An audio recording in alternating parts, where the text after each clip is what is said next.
name is John McCarthy, retired safety officer with the Ottawa Fire Department, and we're enjoyed 35 years, 6 months of service, and we're here in beautiful downtown Fitzroy Harbour as the guests of Don Church, or Churchie, from the Ottawa Fire Department, and we're going to do an interview on July the 30th, 2022. Donnie, thank you for inviting us into your home. You're welcome, brother. This is really a thrill. And what did you say, it was 38 years since I've been here?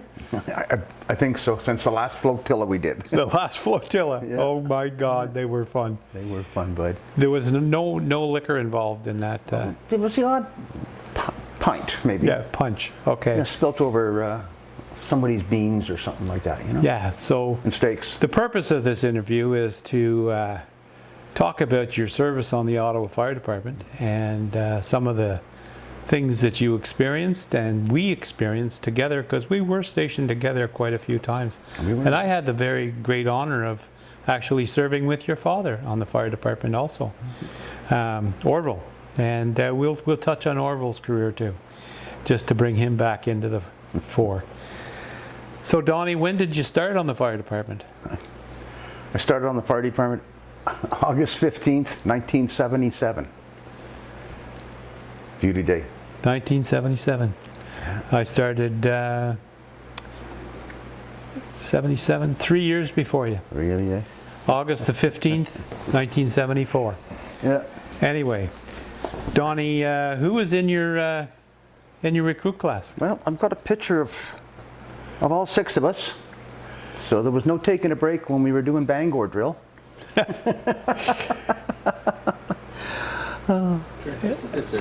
And the training center was down on Industrial Road? It was. Who were your instructors? Oh my God. Just a minute. Was Milt Summers in charge? Yes, Milt was in charge. George Aubry? George Aubry. He just passed away. Dave, no, really liked him. It'll come back. We'll talk. Anyway, how many weeks did you spend in training? Holy mackerel. Was it 8 weeks back then? I think it was, pretty sure, it was either 6 or 8 weeks. Yeah, and you had an exam every Friday? Every Friday we had the exams, yeah. And then practical? All the time. All the time? Yeah. Yeah. Yeah. And you were issued a helmet? I think we have an example of that helmet right here. I'm telling you. Right, Donnie? It's a lifesaver. Yeah, right. Construction style helmets. They have a tendency to melt. Yeah, so you have a story about that. Did you want to share that story with us? I can do that. Okay. I have the picture over there. It was on Sweetland Avenue. I was on the back of 3A pump with Terry Egan. And we pulled up, the place was just rolling out the back. And with a 2-door row, and so we grabbed the line, and Terry and I ran down the laneway between the houses and started hitting the fire, the main body of the fire. And everything was doing well until all the bricks off that wall came down and severed the hose. And we were stuck in that backyard and we couldn't get out because of the high fences all around it. So there was a garage with an old wooden door, and I had my head down because the heat was so intense, and we didn't notice until after they got us out of there that the whole top of this helmet had melted down to right down to my skull, and well, burnt all my face and everything. And but we hid in the garage behind the door until the boys broke through the fence with the 2.5, and they were yelling for us, and we kept yelling that we're okay, we're in here, get us out. And of course Terry Egan, get us out of here. We laugh at it now. Yeah. But it all went well. The brothers were all there to get us. Yeah, and after that the order came out not to use the new rubber lined hose as a main attack line. Ah. Because it was too expensive. That was that because it burnt. It melted. We back to the old it got crushed. It was like double the cotton high-rise. jacket. It was like the high-rise hose. And So was that 1.5 inches or 2.5? Inch and a half. Inch and a half. Yeah, why we grabbed 1.5 inches at the start, but hey, I was the rookie. So it would have been the 450 off the back of the pump. No, honestly, it was the 150. 150. From what I remember, it got us there, no problem at all. We Okay. had lots to get and play with. Okay. Yeah. But I laughed. Well, yeah. Some of the experiences. Yeah, come on, you're a rookie. What do? You follow the leader. And what station was that out of? That was out of old number 3, 179 Clarence. Yep. That was, if that station could talk, eh? Yeah, the memories. The memories from that station. I see. Well, let's go back in history a bit and let's talk about your father for a few minutes, because Orville was quite the character on the fire department too. And he had a precarious beginning to his life, and he grew from that and became quite prominent in the circles in Ottawa. Was it St. Luke's Church? Bell Street United. Bell Street United. Yeah. So his upbringing as a child, was he a orphan? Pretty well. Like my little sister knows the history so much better than I do, but Dad's father fought in the First World War, and he was leaving to go and fight in the Second World War. And while he was in Halifax waiting to ship over, he had been mustard gassed in the First World War. So they took my dad's teeth all out, and he died the next morning. And Dad ended up pretty well as an orphan on the street, Wow. because it was his stepmother. Well, when she heard that he had passed away in Halifax, she packed up her children and headed out.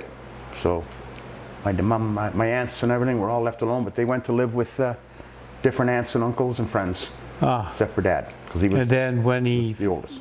started to work and he got hired on the fire department? Not right away, no. He did odd jobs and that kind of stuff, and oh golly. He worked at the Rideau Club. Okay. He worked at the Rideau Club as a bartender and that kind of stuff, doing odd jobs and everything. And like I said, my sister she knows the history so much better with that and that kind of stuff, you know. But I remember there was many articles done on him, because later in life he became, he took on the role of being Santa Claus. Well, he was dating my mother, and she had a hair salon set up in the house she lived in on 470 Cambridge. And so my dad would go to see her. Well, isn't she doing the hair of the Ottawa Fire Chiefs? I think it was Brunet. And his wife said to my mother, "What's he do for a living?" "Works at the Rideau Club." "Get that big boy to go and see my husband for a job as a firefighter." And because my dad was, what, 6'4", 6'5"? Huge man. Big man. And sure enough, that's when he got on. It was all because of my mother. Then they got married. I see. And then when did he take on the career of being Santa Claus? Oh my goodness. He was Santa Claus for what, 30-some years? Years.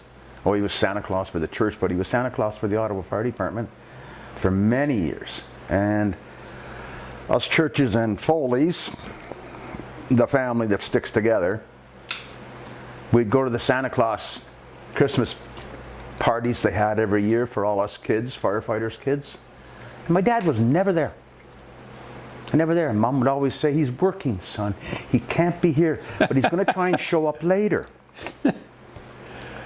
And we'd get in the lineup to go up and sit on Santa's knee, and it was my dad. And we didn't know. And I always wonder why Santa said, "I don't know if your mom and dad can afford that, son." You know? That's too fun. Yeah. And the other brothers, they'd get dressed up like clowns and everything like that, and they'd all be there. So we got to know all of them really well, you know. So then you just naturally migrated to the fire department. Yeah, well. Got hired in 77. No, it was my best friend, Kenny Foley. He got on. I was working for the Armed Forces then as a mechanic test driver. And he said, "Come on, you could never make up your mind. Why don't you go and write the exam?" So I went and wrote the exam, and they called me. "You're getting on." Yeah. So worked out well. And the only problem was you drove the fire trucks like they were a tank. Pretty well. I didn't have to worry about anything getting in my way. Yeah, nothing got in your way. What are some of the stations you were at? Oh my goodness. I started at number 5 station on Clark and St. Laurent Boulevard for my first station. Normally you moved after every 3 months, but because of Christmas or something like that, I ended up staying for 6 months. And the clowns, Was the crew. Johnny Morell there? No. Was he the captain? No. No, it was Was Jerry Hill the pump operator? Freddie Levesque. Okay. And oh my goodness, that's where Charlie O'Brien was stationed when he was just a firefighter, and he ended up with the golf ball and everything, and losing his eye and everything. And Gaeta Letourneau was there. Jerry Hill was there for a while. That station's still standing, but it's a community center now, I believe. It is, Brian, it is. And Jimmy Van Egmond. Oh, Jimmy Van Egmond. He was there with us. Yeah. Yeah, oh, Jim. Could he eat? We always enjoyed watching him. He out-ate the lumberjacks at the lumberjack show. Oh my goodness. Because number 10 station, which is right beside Lansdowne Park, always put a spaghetti dinner on for the lumberjacks at the lumberjack show. And Jimmy Van Egmond would be working, and he would out-eat. And he was as thin as a rail. Oh yeah. And very athletic. Very incredibly athletic. Yeah. Yeah. So you moved from number 5? They told me I was going to 3. And I went to 3, and I must have done something wrong because I stayed there for 3-4 years. So that would have been Clarence and Clarence and Cumberland. Yep, old 3. Old 3. We can say old 3, but then people older than us could say go old 3. That's right. Well, I remember going to that one. Yeah. An old number 4. Yeah. Anyway, excuse me. Sorry about that. Anyway, the 3 was they was going through a renovation of Lowertown at that point, and they were tearing down the old buildings and putting up the new ones. But I remember old 3 as having fires every shift. The old places in Lowertown, it's sad to say, but man, it kept you in shape, and you learned, and you just kept on learning. And like most of the times, the officers didn't even have to say anything when they got off the rig, because we knew what we were going to do. You know, it was like a fire factory. Wonderful. Fire factory. Oh, so many people, you know, other station guys, they get detailed in with us, and they'd be like, please, no, don't say number 3. Yeah. I loved it downtown too. I spent a lot of time at Bay and Lisbon. Well, then I went to number 2 after 3 years, I think it was, and I stayed there with you for 2-3 years. Yeah, we were stationed together. Then I went back to number 3, which you know then what? became Just 13. something just came to my mind. What?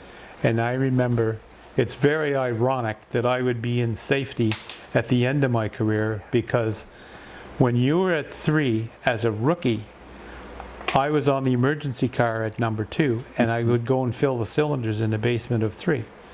Right? Yep. And I remember you were helping me one time. Remember, we'd carry them down that long set of stairs, the steel cylinders. Downstairs, the steel cylinders. Fill them up, carry them all the way. You remember the back one up. that I filled too fast just purposely to blow the safety on it? You thought it was a gunshot? Yeah, exactly. It was like, And then they had the pickup for the air was by the tailpipes of the cars in the parking lot. yeah, that was a good one. Just outside the door. It's just outside the door. Oh, so the if boys. your shift change was happening on a Sunday morning and you were filling cylinders, Yeah. you were putting car exhaust in the Even with cylinders. the filter system they had back then, it Yep. wasn't very good.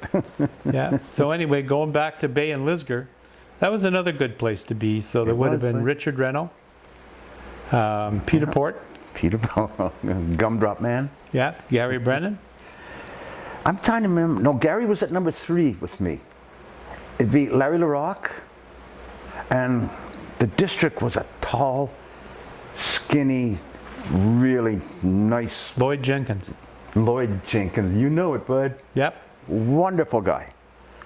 And the cap, yes. I think, yeah, Gary Brennan was then, but there by then. And the platoon chief would have been John Foster. John Foster. And I can't remember who else was Watch desk was in the middle. there. Right in the middle, bud. Yeah. Yeah, the kitchen was just around the corner. And the screen, you'd put the screen on in April to keep the bugs out of the kitchen. And by October, no air would go through it for the diesel emissions that were stuck on the screen. Remember washing down our lockers? Oh, With Fantastic, and you just watch the exhaust and diesel. everything just coming down their lockers, and I'm going, we're living in this. yeah. And then back then, in those days, we had the black coats, the tall boots, and plastic helmets for some part, or aluminum helmets. And when you started your shift, you went in the back and you picked up your hose key, belt, and ladder strap, which was your own number on it, You got it.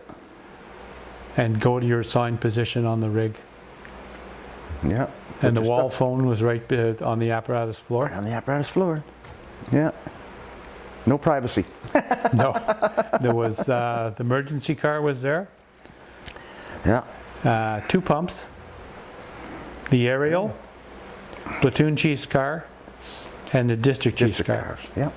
Yeah. and the service truck, I was going to say, and the service truck. and the service Yeah. truck.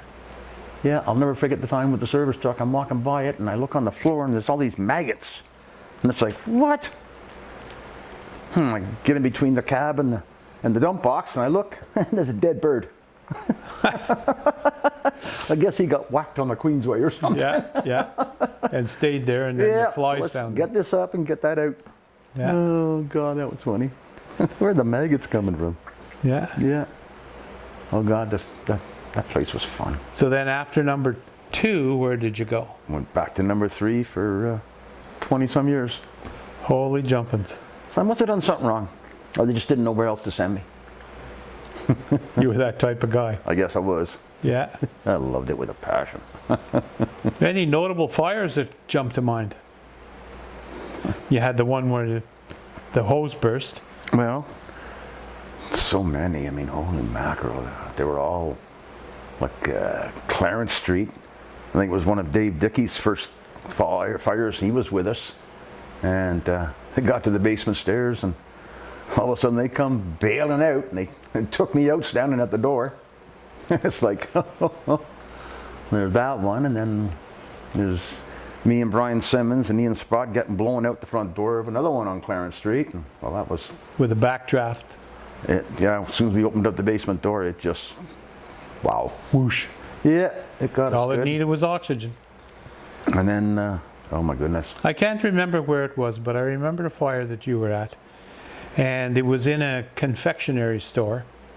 And at the time, they used to have these things on the sidewalk that you'd open up. Yes, the elevators to the underneath. Well, yeah, that's how they put all the supplies into the basement. Then they'd bring it up and put it on the shelf. I remember you went down that chute I think I did. to fight the fire. I think I did. Didn't make much sense because you had no way out. I know. Hang on to the line and let's crawl out that way. There you go. Oh my goodness. Yeah. It's, oh my goodness, when they had the fire at Nate's in the basement. And, On Rideau Street? yeah. Okay. And there was a telephone on the wall. And when we went down, because it was so hot, the receiver had melted to be about 5 feet long. Oh, wow. And I wanted that so bad, you know, like, because I was with, I think it was with Jake then, and we nipped it in the butt, we're ventilating and everything, and I walked by and I want this, and I go, Jake, douche, and I grab it like this, it's for you. Hello? What? One of these. Oh God. Oh God. That was fun, but I would have loved to have had that phone. Yeah. You know, just as a conversation piece. Yeah. That would have been fun. Oh, there's so many wonderful times and bad times, you know, like, what the heck, you know. Yeah. Thank God for the guys you worked with that always, Well, you used Helped to you have and made quite it the better. carpool coming out of here. oh my goodness. Yeah. I like the pictures over there somewhere. Ken and Glenn and yourself and Yeah, there was myself, and then there was Jim Bichard was with us for a while too. Yeah. So it was 6 of us. Yeah. Kenny Foley, Glenn Foley, Donnie, me, Jim Bichard, and Dave Dickey. 5. Yeah, 5 of us. And oh my goodness. And then we got Des Brownlee into our carpool for a while in Constance Bay, and Greg Baker. Well, I mean, save on gas, save on wear and tear on the vehicles, but yeah. It was always fun. Always fun. We had a great crew. And I was the last run. So I always got into a cold vehicle, had to shovel the snow off and everything, and they always got into nice warm vehicles. But did they ever thank you? Yes. Constantly. Especially when I'd wash Des Brownlee's car. Oh boy, too much fun. Pay it forward. Donnie, I understand there's a story between about you and being confused with Dave Smith. There was a particular fire where you put a ladder up, and how about sharing that story with us? I was a rookie. I think I was only at number 3 by then, that'd be 78. Maybe only a month, and I was on the back of the aerial. And I think I'm pretty sure Dave Gilbo was driving. And well, we pulled up to the house on Sweetland, and lots of smoke out of the top floor and that kind of stuff. And I remember Joe D'Angelo went and bought one of those throwaway flashlights. Yep. Remember those? They're called Garrity's. Yeah, well, he had it. He said, look, I got myself, Donnie, for finding those spots. And I said, great, eh? So as I'm running around with the ladder, I see Joey going in the front door. And so we pull up, and I look up at this window, and I'm positive it was Gary Brennan in charge. It was. And we put the ladder up, took out the window, and gave me Donnie, get up and clean that window out in case the boys got to bail out. Got her, LT. Up the ladder I went. Cleaned all the glass all around the whole thing, made it all go away so nobody would get cut if they had to bail out. And everything was fine. And all of a sudden I see this little flashlight. I'm going, hey, Joey, that doesn't seem to be working that great. And on the end of the flashlight came out this little tiny hand, and it's like, that's not Joey. And I reached in and I pulled this young lad out and brought him down the stairs. How old was he? Oh my God, he was a university student. Okay. Right, he was whatever, young, you know. And I get him down to the bottom, and they took him and put him in the apartment next door to us, and the ambulance people worked on him, and it was like, oh, I get in, and we put the fire out, overhaul, the whole works, and it all went well. And then the next day, or 2 days later, the article's in the newspaper, and it's like, the boys are all going, Donnie, our chief put the wrong name in the newspaper. And I'm going, why is that? Well, it says Dave Smith pulled out the people. Pulled out the young lad. And he's in Florida. And the chief, the district chief, Russ Bradley says, I owe you one, Donnie. So that was, it still makes me laugh. Yep. Yeah, but the young lad. The newspapers were notorious for getting things wrong. No, I know, but poor Russie. Oh, yeah. A little busy that night, I guess So, he was. Donnie, there's another fire that we have an article here that you can probably add further explanation to. So here's a newspaper article from some years ago, if you want to expand on that, I'm please. one good-looking man. It's not a picture of you. No, it's not.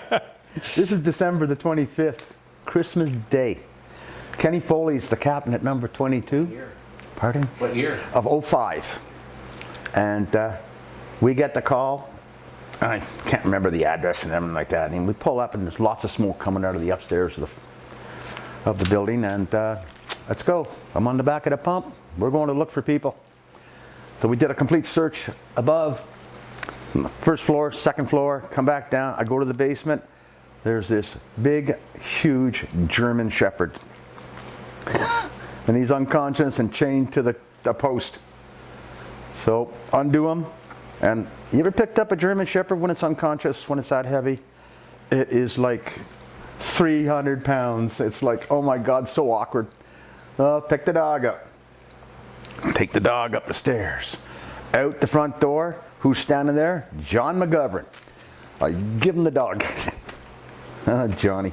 He did the mouth, the snout on the dog, and there was another firefighter there, and he's a pig farmer.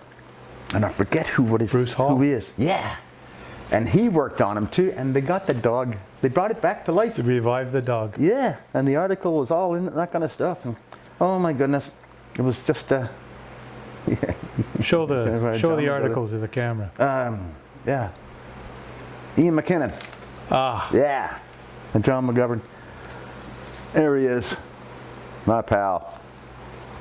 But that's called handing something out. Trim a little bit there, that's perfect. Yeah. Here, John, I'm going back in.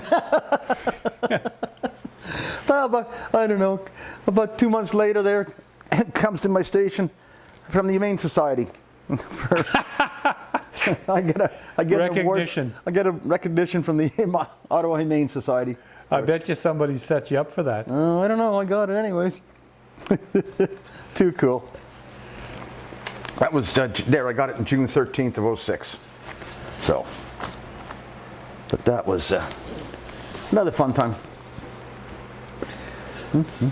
So Donnie, you had the unique experience of being on the fire department the same time as your father was on the fire department. My yes. Now, I remember Orville being my captain for several stations that I was at, and here you just happen to have his helmet.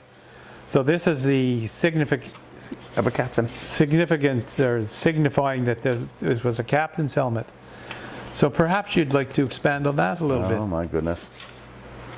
I have his original black helmet. My dad's number was 138. And when I come on the job, when we got our badge numbers, Dave Joyce got my dad's 138. And I got Gary Brennan's number 15. But a lieutenant wouldn't have a white stripe.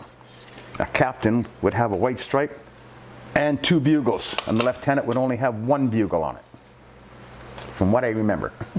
But my dad, for such a big man, had a very tiny head. a small head. The day it's downstairs anyways, the day they came out with the new helmets, the red helmet, my dad found it too heavy, and man, he put up a fight because he didn't want to give this one up. You know what I mean? Yep. But he finally gave it up. What a shame. So you were stationed with him. He was stationed with me. Oh, he was stationed with you. You detailed in. Too fun. Detailed to which station? Number 3 station. Yeah. It was just a change of shift. We weren't told which captain was coming in charge, or who was coming in charge. Larry LaRocque was in charge of 3B, and I was driving 3A pump. And we got a call, and we're all at the rig, dressed in the rig, and I'm got my hands looking at LJ. Who we got? Who's in charge? And all of a sudden, LJ looks in his rearview mirror, and he sees my dad running by, and he gives me one of these. He'll be right there. Well, so I'm, come on, let's go. And the door opens up, and it's my dad. And it's like, I give him get in here. We're going to 380 Murray. This is hilarious. It's a split response. B pump goes to the back door, A pump and the steel goes to the front. So he gets in the pump, and he reaches over to go and hit the siren. I slapped his hand, and I gave him the mic, and I said, "That's mine, this is yours." He laughed forever after that. Yeah. You know? Yeah, he slapped my hand. A pump and the aerial pull out, hang a right, B pump hangs left. Dad looks around and goes, "Where are they going?" "Don't worry, it's all under control, Captain." One of these. Oh, I had so much fun working with my father. And we like to play like we always do. So we find some way to play. My dad loved to wear his pants right up high. Right? So I'd come in the morning and I'd get all the boys to pull their pants up high, eh? And they'd all walk by, Captain, and then, well, Dad didn't notice. He was no dummy. And it'd be, all members? Yeah, you can pull them down now. Oh, my goodness. Oh, another time, George Obrey came out with the name tags with the pins. Yep. We hated wearing them because you'd wear them under your black coat, and when you did your mask up and you pulled to tighten it up, the pin would come undone and stick in your chest. That happened so many times until they come up with the little clips that Yeah. clipped in. Well, I mentioned that to Chief Aubrey. But anyways, we get the phone call. How? Somebody calls. Chief Aubrey's on a run. He's coming down to check and make sure everybody's got their name tags on. He'll be there tomorrow. And of course, who takes the call? Me. Thanks, bud. Got it. Doosh. Being in the Army, how I ended up with 10 or 15 of the DL churches and the D church and church name tags. Because I kept losing them and forgetting where I put them. Into the station I go. Everybody, this is what's happening. Put them on. Gary Brennan had that on so fast, and everybody else. And he's looking at me, what are you doing? You know, so it's always funny, you know. Oh, everybody We all had the had same. church name tags on us. And in comes George Aubrey. And everybody's making it purposely to walk by him. And of course, he's checking the name tags. You know, this kind of stuff. Well, I'm around the corner, and I hear the chief say to my dad, well, Orville, it's a good thing to see you brought your family here. And then I walk by him, and Aubrey knows it was me. And he just looked at me and goes, you got me again, didn't you? And it was like so much fun. Yeah. Yeah, yeah. Oh, too much fun. It never stopped. That's what kept the ball rolling. That's why you look forward to going back to work. That's right. You had a whole week off to get, and how am I going to get that? How am I going to get him back? Yeah, You know? exactly. Oh, too much fun. Yeah, it kept the morale so high. We were always on a high. And the camaraderie. Amazing. Well, it was the second you lived was your family. It was. Because you spent as much time with them as you did your own family at home. You know it, John. You know, 24-hour Sunday, cooking in the kitchen all day. Yeah. Oh, yeah. I don't know. Kenny Foley figures I've rolled at least 100,000 meatballs in my life. Somebody had to do it. Yeah, I love doing it. That's why these hands are claws. Yeah, Jack O'Neill used to cook them at 2. Yeah. He used to make them at 2, and he'd take his watch off, and Jack was always, you'd be in line waiting to get your food, and he'd take the plate, Oh, yeah. and he'd bang your elbow In the elbow. where the funny bone is, and you get the shock, and you drop the plate, and it'd break, and then he'd get ahead of you in line. So when he was making the meatballs, rolling them, he'd take his watch off, and he'd put his watch on the counter. Somebody'd take his watch, put it in a glass of water, and put it in the freezer. I remember that. Yeah. Yeah. Oh, my goodness. They affectionately called him Jerk O'Neill. But he was a funny. well-loved member of the fire department. Darn right he was. Another brute, Yeah. eh? He was. Jack was, he was definitely Yeah. something else. Being on the back of the rig with him, and it'd be like, now, young lad, you hang on to my coat and don't you leave me. Yeah. And it'd be like, no, you hang on mine. Yep. Yeah. Oh, we had so much fun. So much fun. Yeah. But I'll, you know, when you think about, you know, like working with your dad and that kind of stuff, it's like, we had a fire on Rideau Street, and oh, I forget who I was with, but anyways, in we go, second floor, and it's going good and that kind of stuff, and all of a sudden I hear the window at the top of the landing get smashed out, and I'm going, okay, the boys, ladder crew's doing their stuff and everything like that, and it starts to clear out really good, and I look over and there's the captain standing with no mask on, sucking fresh air through the window and telling us what to do. Yeah. And it's like, the old days are gone, Dad. Go get your mask on. You know, like. I remember a particular fire off Montreal Road. It was in the hydro room of a high-rise. And I had the mask on. I'm crawling, as we were taught, crawling on to get below the smoke anyway. Crawling along, and I come to a pair of boots, and I climb up, and it was the tall boots and the black coat. And I get up, and it was the officer. It was Dave Moffat. Oh my goodness. And he says, young lad, the fire's over there. No mask. No man, I know. Nope. They're amazing. And you couldn't see your hand in front of your face for the smoke. I know. No. Crazy, crazy days. Yep. Yeah. Oh my goodness. Like, C shift. You were on C shift all your life. all my life. Yeah. That's incredible. I know. It was. And Yeah. number 3 station most of your. 22 years. Holy jumping. Yeah, and I went to 23 for a while. They were going to send me to Hogsback with just the pump. Yep. No aerial ladder, no ladders, no nothing. And I just said, don't do this to me. I'm not going to a station without a big steel, you know. And it's like, so it worked out. So I went to 23 for a while. Had a wonderful time there with Andy Sherrill, and not Andy Sherrill, but he was our platoon chief. Claude Sorio. What a gentleman. A real gentleman. What a gentleman. What a great guy. Yeah. Yeah. My mother-in-law died when I was off. We were off shift. And I came into work and he said, you got the next 4 days off. I owe you 4 days for a funeral. And I'm going, Chief? He goes, don't question me. Take the 4 days off. Yeah. I'm going, I hope this doesn't get out. It doesn't matter. Bereavement leave. I'm the boss. You Yeah. know? Oh, too much fun. Okay, Donnie, I understand that you have a memorable experience with the notorious Harold Hawkins, or the Hawk.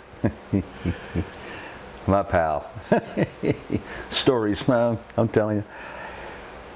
The Hawks, he wasn't always so clear to everybody when he'd say something. Like you had to really listen, and being deaf in one ear made it a bonus for finding people in heavy smoke buildings and that kind of stuff, because no reflection off the walls from the noise. I could just hone right in. In fact, I was told to teaching the people to block an ear, because it really works. And Sheldon Ridgway was transferred in as our new senior man, and we were out doing Bronto training. What station is this? Number 3. Okay. Well, maybe we were 13 by then. Who knows? You know? Was it at the new location in King Edward or the old? Yes, it was. Yeah, it was a new location at King Edward and Laurier. And, Was it training at the station or at the training center? No, we were down in the market training Okay. with the steel. And we got a fire on Blackburn when you come down the hill. And we arrived, of course, we're not in our gear. So I jump out of the rig and I can hear Captain Hawkins' message to the aerial crew. And Sheldon has jumped out and he's getting himself dressed. And Harold is saying to the aerial crew, I need a 35-foot extended at the back up to the eave here, and I want it overhauled. It's climbed up the wall. I can understand it perfectly.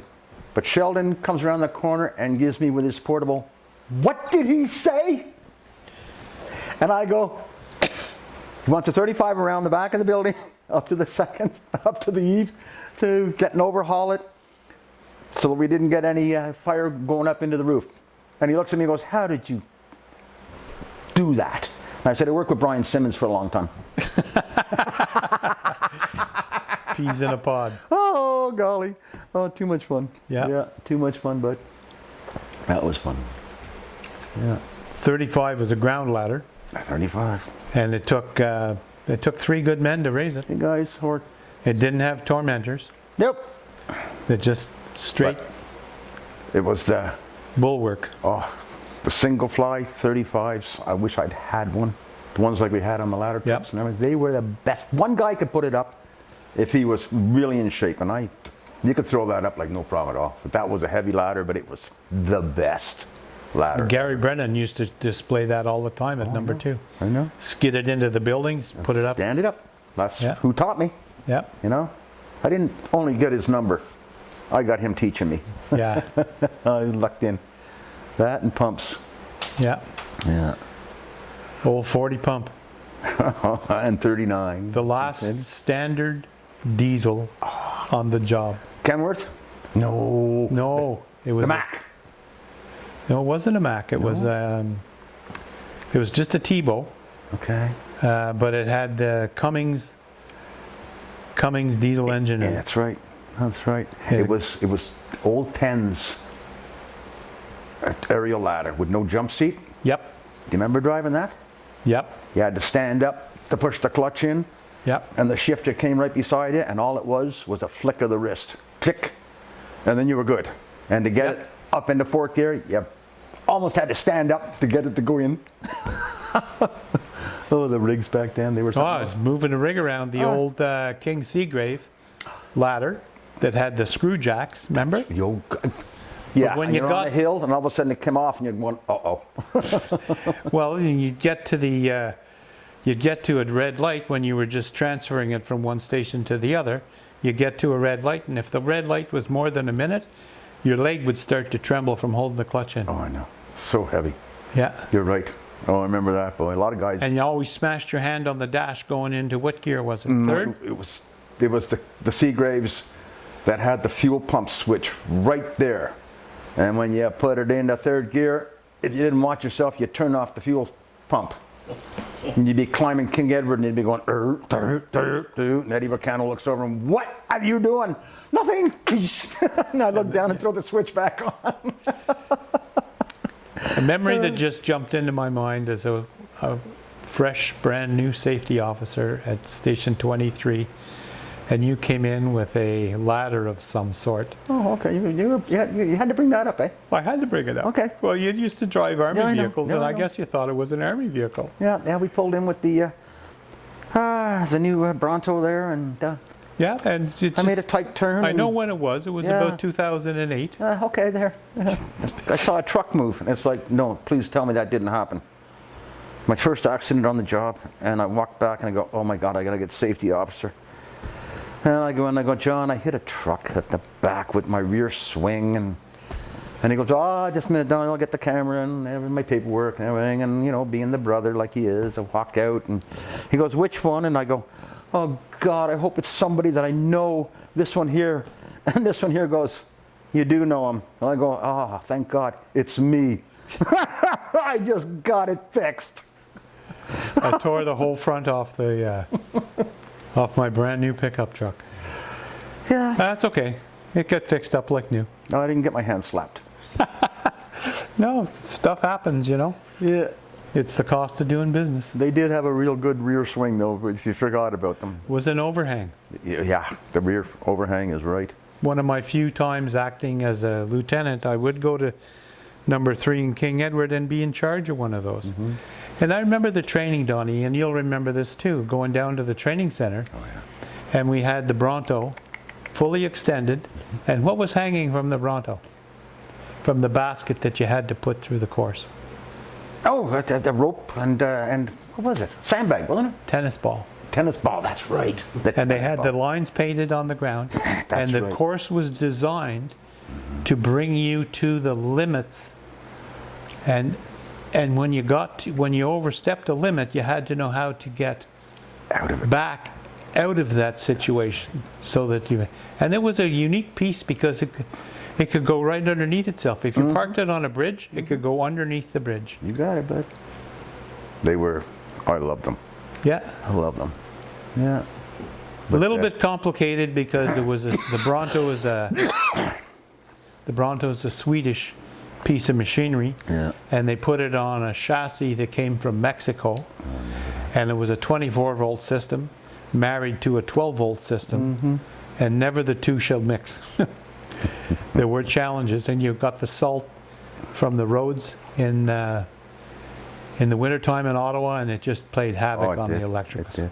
Thought we died and gone to heaven when we got the E1s, so Yeah. like they were the ultimate Cadillac of Cadillacs. Yes, they were. Like at 22, like Dante Othello there. That was our baby, his and mine. Like we looked after that thing, and then when Was that Dante's Pride? that was Dante's pride. It's all right on the bumper. Dante's no longer with us anymore. That was so sad when I got the news. Yeah. So Donnie, I understand there's a little bit of a story behind the sweatshirts that you had made. Yeah, a bunch of us had these sweatshirts all made up, and it finally got worn out, so I cut it and I put this in, but isn't it true? When you're running out, we're running in. We were always so proud of this sweatshirt. That's all that's left of an old history. Yep. Yeah, like us. Yep. Donnie, listen, I want to thank you very much for allowing us into your home and sharing your stories with us. Oh, my It's goodness. been a slice, and I won't wait 38 years before I come back. Has been a while. The flotilla. I can still see all the boats and everybody out there. That was crazy, yeah. They were fun times. And really, I never worked a day in my life, and I know you feel the same way. You never missed going to work because you just didn't know what was going to happen. Like you look. Somebody was going to pull a prank. Always. Yeah. Yeah, and all you were going to do was learn Thank more. you very much.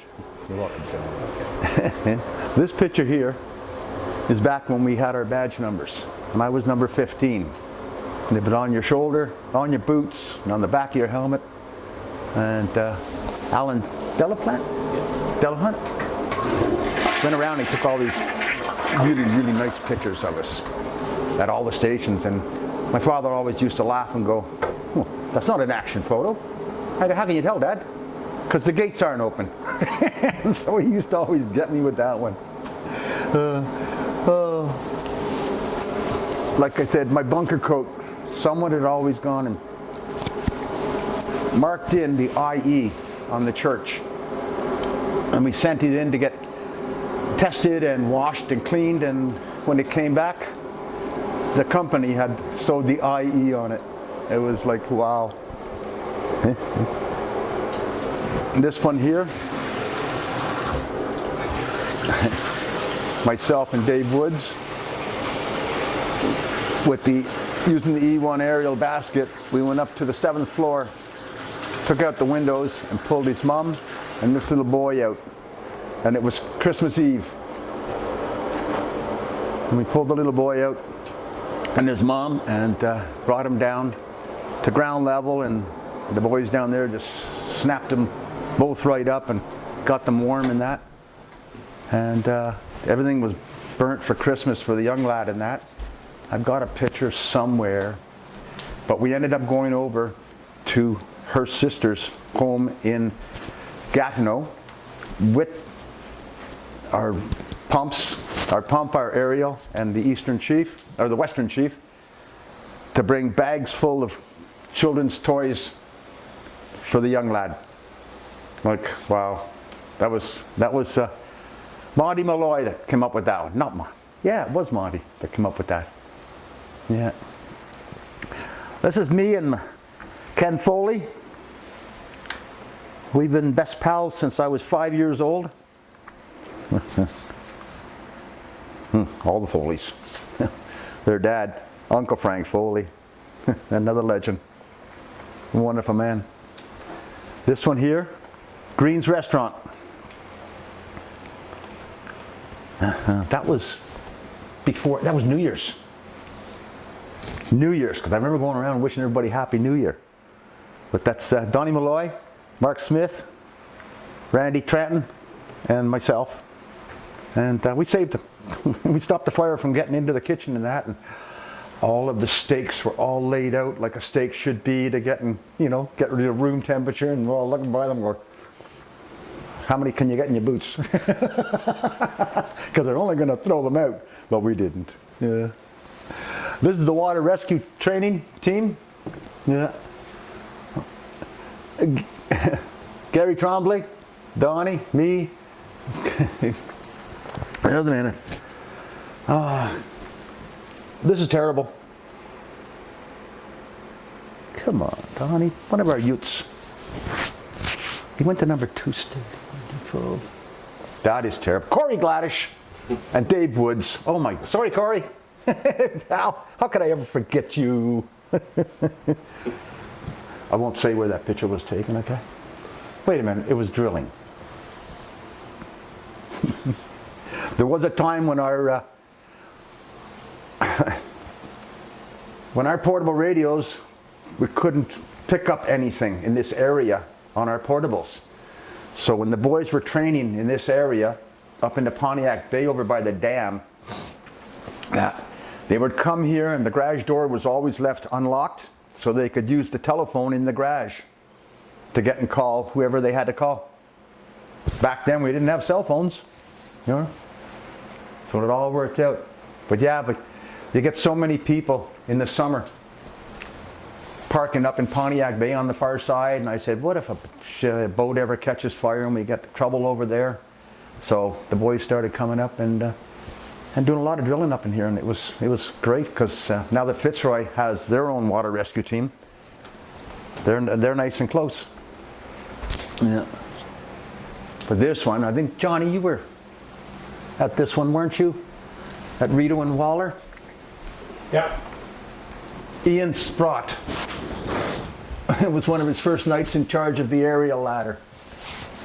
That's me on the end of it. I'm driving it, and when we pull up, that's when we switched over to the yellow rigs. 84, 80, 85, 86, something like that. And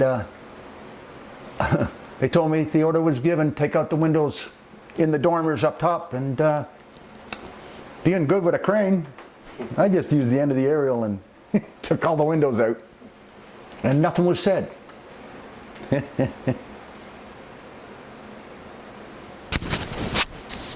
Yeah. But this old number 3, that's just after they went and painted all our, we ended up with the yellow rigs. Those are the Kings. They were a nice pump to drive to. They were nice pumps. I cannot remember where that fire was, but that's me, and to the right of me is heading through is John Davis. And I can't remember where that fire was. But it looks like it was all over. It was time to take a break. This is a photo for years at old number 3, Clarence and Cumberland. We would help get everything ready for the Santa Claus parade. And Santa Claus would get himself dressed and would show up, Santa Claus would show up, and of course that's Mike Sullivan on the left and me on and Donnie Church on the right, and of course we're always joking with Santa Claus. So the year would be early 80s. This photo here is just a few of the brothers on Clarence Street. That would be Terry Egan, Jake Sherrill, Mike Sullivan, Brian Simmons. What a crew we had. Great teachers. This photo is when my dad got his second bars, promoted to a captain. And I showed up at the house to pick up something. And I was congratulating my dad for getting his captain's bars. Didn't have my hat on, but who cares? I still saluted. Anyway. Oh, this is a picture of Dad and I together at the museum at Bytown.